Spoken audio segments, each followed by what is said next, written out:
गजेंद्र की 50 पत्नियां और 150 पुत्र थे। इतना बड़ा परिवार, आदि पंचायत थी।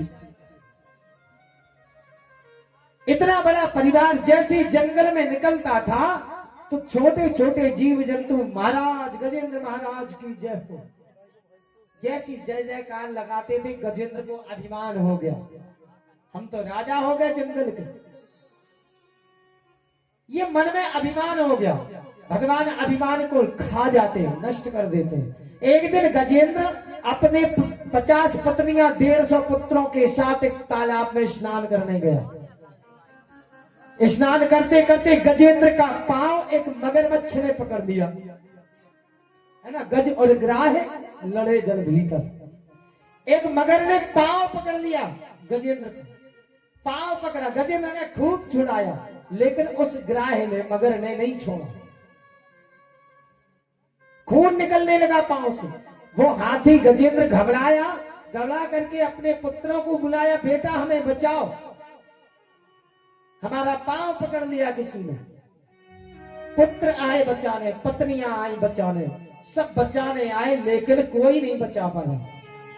पुत्र पानी से बाहर निकल गए, पत्नियां निकल गई। गजेंद्र कहने लगा कहां जा रहे हो? गजेंद्र के 150 पुत्र कहने लगे पिताजी अब आप तो हो गए बूढ़े, है ना। आज नहीं तो कल, कल नहीं तो परसों मरना मरना तो है ही तुम्हें। अब तुम्हारे चक्कर में हम काय भूखे पड़े रहो। हम लोग भूख लग रही, घर जाएंगे भोजन करेंगे। गजेंद्र कहने लगा मेरे बेटे हो, पाल पोष करके हमने बड़ा किया, इसीलिए। पुत्र कहने लगे पिताजी अब आपके चक्कर में हम थोड़ी ना मर जाए भूखे। छोड़ के चले गए। पत्नियां जाने लगी। गजेंद्र ने कहा तुम कहां जा रही हो? तुम तो रुको कम से कम। अरे हम हैं तो ये तुम्हारी मांग है ना, ये श्रृंगार है, ये सब कुछ। पत्नियां बोली महाराज मोड़ी मोड़ा भूखे निकल गए, है ना। अब आपके चक्कर में जो है हमारे भी भूखे मर जाएंगे। आप आराम से इंतजार करो, जब मौत आ जाए सो आप चले जाइए, हमारे जा रहे घरे। पत्नियां भी चली गई। गजेंद्र ने मन में विचार कर लिया, कसमें बादे प्यार वफा सब बातें हैं बातों का क्या, और कोई किसी का नहीं ये झूठे नाते हैं नातों का क्या, कसमें वादे प्यार वफा सब बातें हैं बातों का। सब स्वार्थी है साहब, दुनिया में कोई किसी का नहीं होता है ना। और अगर हमें ये अभिमान हो गए कि हमारे साथ सब हैं, तो एक बार मरघटा के चक्कर लगा लो चाहिए।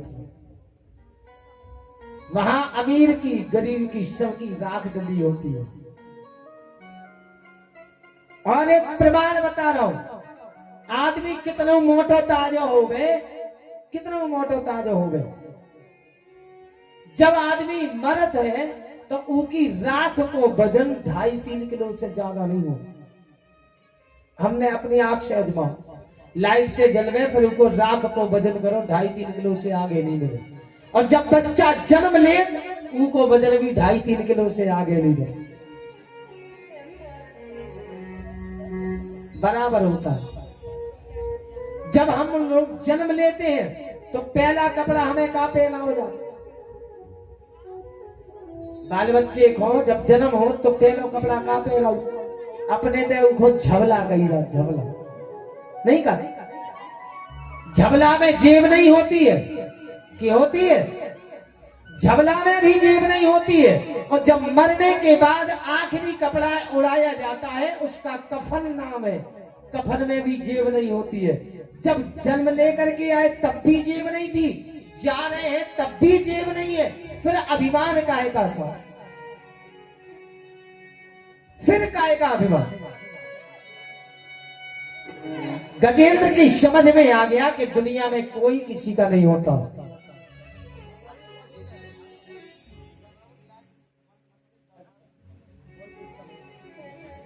कोई किसी का नहीं है, ये प्रमाण है।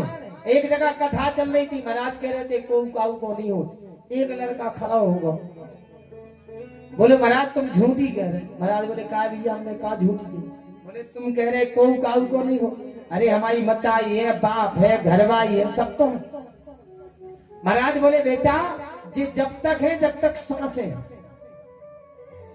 सांसें निकलने के बाद कोई किसी का नहीं है ना। जिस घर में तुम्हें लाड़ प्यार से रखते हैं, सांसें निकलने के बाद 1 घंटा भी नहीं रखेंगे, भैया चलो बात आऊं लगे। लड़का बोले महाराज कैसी बातें कर रहे हैं, अगर हम 2 रोटी कम खावे तो हमारी मताई बाप 4 डॉक्टर खड़े कर दे कि हमारे लड़का ने 2 रोटी कम खाई, क्यों बीमार तो नहीं है। महाराज बोले अच्छी बात है। और बोले महाराज सुनो, अगर हम मर जावे तो हमारे संगे हमारी मताई बाप घर भाई तीन ही मर जाए, जा गारंटी। महाराज बोले बेटा जो तुम आओ भ्रमिया, कोई किसी के साथ नहीं जाता है। आने बोले महाराज हमारे संग हमारे घर में चलो जाए। महाराज बोले नहीं जाए। बोले तो हमें प्रमाण दो। महाराज ने रोज ही ना बुलाओ को प्राणायाम कर वो सिखाओ, सांस रोक वो सिखाओ। जब लड़का सांस रोक वो सीखो, महाराज बोले जाओ घरे, सांस रोक के पढ़ रही हो, सब जने जाने के तुम चले गए। लड़का बोलो महाराज मान जाओ, हमारी बताई बाप को कुछ हो जाए। बोले हमारी गारंटी है महाराज। लड़का घरे गो, जात नहीं, लेटो पलंग पे। पत्नी बोली भोजन कर लो, बोले भोजन नहीं करने, लेटो सीधो सांस रोक ली। पत्नी ने देखो, बोली अब्बे बोल रहे थे, अबे हाल सांस नहीं चल रही। बताई बाप को बुलाओ, डॉक्टर को बुलाओ, सबने सांस देखी, बोले सांस नहीं चल रही, खत्म हो गया। लड़का बहानों बनाना पड़े तो लेटो तो आ। जैसे ही डॉक्टर ने मताई बाप से कही, बोले वो तो खत्म होगा। अब मताई ही भूत में मुंह मार गए, बाप ही भीट में मार गए, पत्नी जमीन खोद डाल गई। रवाटे मच गए, गांव भर के आदमी इकट्ठे हो गए, सब समझा रहे, लेकिन मताई बाप कह रहे चाहे हम मर जाए हमारा लड़का जिंदा हो जाए। पत्नी कह रही यहाँ हम मर जाए हमारा आदमी जिंदा हो जाए।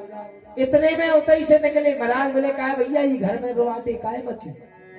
बोले महाराज जो लड़का तुम लोग जात तुम मर गए। महाराज भीतर गए, बाप मताई पत्नी सबको समझाओ, अरे अब इतनी संगतों से होगा। मताई बाप बोले महाराज, मताई बाप बोले महाराज अगर कछु तंत्र मंत्र जाना तो हमारा लड़का जिंदा कर दो, तुम जो मांगो वो दे दे महाराज, हमारा लड़का जिंदा हो जाए। महाराज बोले ऐसा थोड़ी हो। बोले महाराज चाहे हम मर जाए लेकिन हमारा लड़का जिंदा कर दो। महाराज बोले यार जा तो बड़ी समस्या। महाराज बोले तो 1 कटोरी में दूध ले आओ, दूध मंगाओ, मंत्र पढ़े, मंत्र पढ़ के महाराज ने लड़का के बाप को दो। बोले लो जो दूध पी लो। अरे बोले महाराज हमारा लड़का मरो धरो, हम दूध पी लो। बोले हाँ पी लो।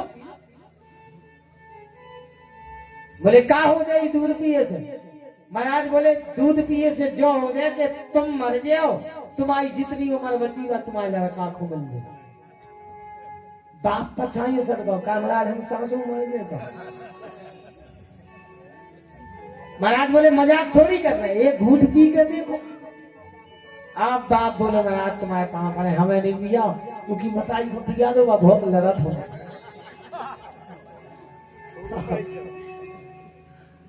मताई ने सुन ली। आप जैसे ही दूध की कटोरी लेके अब महाराज पहुंचे मताई के पास, लो ये दूध तुम पी लो, तुम मर जाओ, तुम्हारी जितने को मर बची बात तुम्हारे लड़का को मिल जाए। मताई बोली महाराज तुम्हारे पाँव पड़े, सौकाए कर रहे। अरे बोले तुम कैसी माँ हो, कुपुत्र जायेता पचिदपि कुमाता ना भवती। पूत कपूत हो सकल लेकिन माता कुमाता नहीं हो सकल। तुम्हारा नाम अमर हो जाएगा। दूध काय मरा, लड़का को बाप नहीं पी रहा। बोले हाँ वे तो मना कर रहे। बताई बोले हाँ महाराज तुम नहीं जानो, तुम जाना तुम्हें। उनके मन में दूसरों विचार है, हम जैसी बने वे दूसरों ब्याह कर ले खुद को। लेकिन महाराज हम जियत अपने जियत तो हमको घुमाऊंगी नहीं घर। इसे महाराज हमें नहीं पिया, तुम्हारे पाँव पर हमें नहीं पिया। पछाइयों से गई बताई। महाराज बोले अरे पी लो, कैसी बातें कर रहे। बोले महाराज तुम्हारे पाँव पर हाथ जोड़ो। फिर क्या करे ई दूर को। अब लड़का की बताई ने सारा करो महाराज एक बात बता मुझे, उनकी पत्नी को पिया दो। अब भाई पर साल भर ब्याह को भाई, अब अगर उनकी पत्नी मर भी जाए तो हम लड़का को तो ब्याह दूसरों करवा दो। पत्नी ने सुन ली साहब। महाराज दूध की कटोरी लेके पत्नी के पास पहुंचे, बोलो लो जिस प्रकार सत्यवान के प्राण सावित्री ने बचाए थे, ऐसे तुम भी अपने पति के प्राण बचा के दुनिया में अमर नाम करो। पत्नी बोली महाराज क्या हुई है इसे? बोले तुम मर जाओ तुम्हारी उम्र तुम्हारे आदमी को मिल जाए। पत्नी बोली क्या महाराज, जब हम ही नहीं रहे तो हमारे नाव का काम को तुम्हारे पांव पर है, हमें ना पिया, उनके मताई बाप को पिया। बोले मताई बाप तो नहीं पी रहे। पत्नी बोली महाराज एक बात का है? बोले हाँ कहो। पत्नी बोली महाराज अब जो मर गए सो मर जान दो, अबे साल भर ब्याह हो गई नहीं हुई है तो हम दूसरी जगह चले जाए। महाराज ने कही यार बड़ी समस्या, कौन नहीं पी रहा। महाराज बीच आंगन में खड़े शेखरन आदमी बैठे, मताई बाप पत्नी सब रो रहे, हंसुआ डाल रहे। महाराज बोले कहा भैया नहीं पियो? सबने हाथ जोड़ ले, महाराज नहीं पिया। महाराज बोले तो हम पी जाए? महाराज ने जैसे ही कही हम पी जाए, मताई बाप पत्नी गोड़न में डरे हो महाराज तुम्हारे हा करे पी लो, तुम पी लो तुम्हारे पाप पर। ललितपुर में घर बता दो कितने रथ सो हम दाम दक्षिणा घर पहुंचा दो। महाराज बड़े जे रथ हो से होते पहुंचा दे, लेकिन तुम पी लो।